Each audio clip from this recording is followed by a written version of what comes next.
Habaat rai Ki kam jong mi ngaperkan Kat no ngadam Da jing lengo bakrau Nga iki klur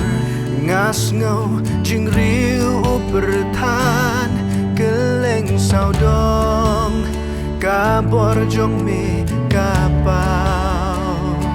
Men sim jong ngato ya roya utrai Milong bakrau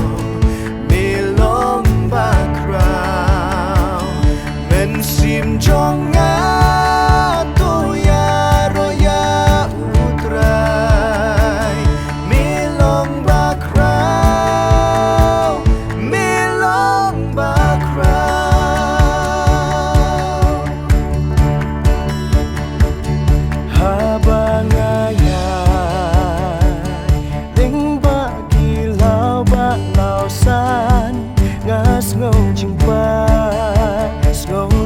Kisim hudin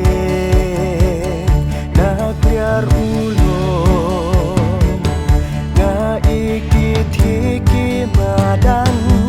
ngas ngoluki jingbe erbasusi Men sim jong ngato ya roya utrai Milong bakrau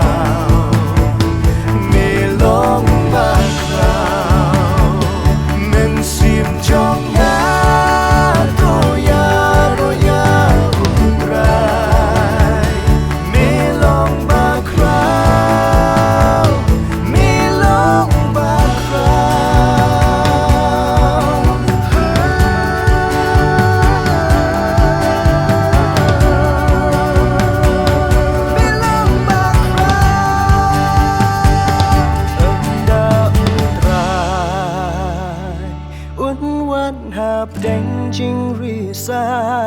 ban le chaying nan ni yang a un sha Ya ukanmu Kaya rogan yai sawa Ngan pen menaru